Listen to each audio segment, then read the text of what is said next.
Welcome to your rapid confidence building lesson prep session for Grade 5, Unit 3, Changes to Matter. I am so glad you're here. Look, if you're a busy elementary teacher getting ready to teach this science unit, this explainer is designed exactly for you. We're going to take the unit materials and distill them down into exactly what you need to know so you can walk into your classroom feeling completely prepared. Okay, let's look at our roadmap for today. We'll be hitting the unit TEKS and student mastery, the core science concepts, common student misconceptions, the actual investigations with classroom modifications, and finally, the vocabulary and interactive word wall. Section 1. Unit TEKS and student mastery.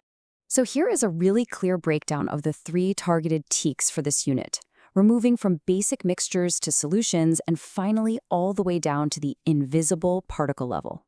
First up, we have TEKS 5.6b. This is where students demonstrate that some mixtures maintain their physical properties, kind of like mixing iron filings and sand.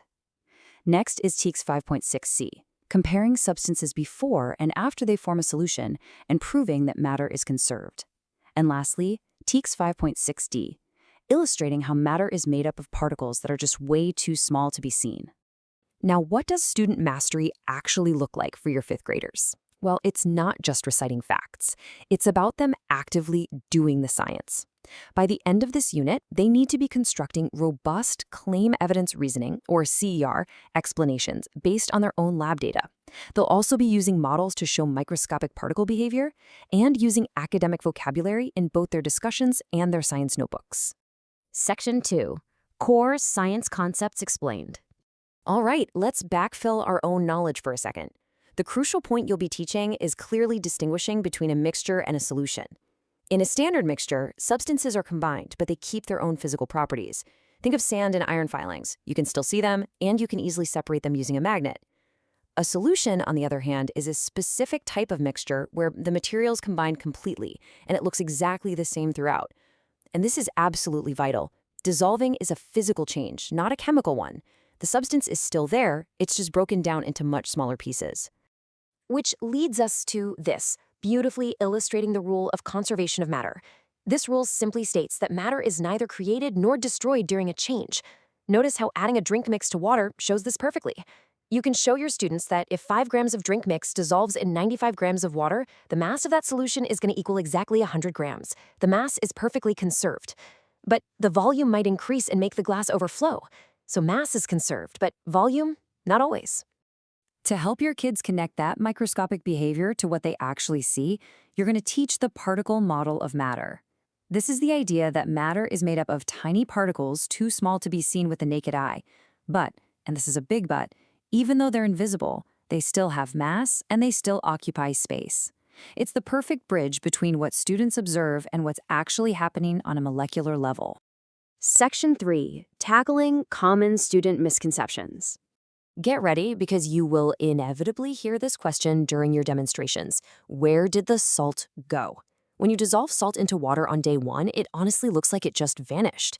And this reveals a classic student misconception. They think dissolved matter simply melts away or is completely destroyed. You've got to be on the lookout for these top 3 misunderstandings as you go through the daily labs. Number 1, students often think that combining matter into a mixture somehow forms a brand new substance. Number 2, like we just talked about, they think dissolved matter disappears or loses its identity entirely. And number 3, many of them firmly believe that all matter must be visible. Like if they can't see it, no way is it matter. So how do we fix this? You consistently reinforce that matter keeps its identity, dissolving is just a physical change. And how do we prove it to them? We measure it. Measuring the mass before and after proves that the dissolved substance is still right there in the water. And to prove that invisible matter exists, use everyday examples. Trap air or gas inside a balloon to prove to them that yes, it takes up space and it has mass. Section 4. Investigations and Classroom Modifications. For the Day 1 investigation, your students are getting hands-on. They will physically mix materials like sand, water, and iron filings. The whole goal here is for them to observe whether the materials keep their physical properties. You're going to want to have cups, spoons, hand lenses, and separation tools like magnets, sieves, and tweezers all set up and ready to go.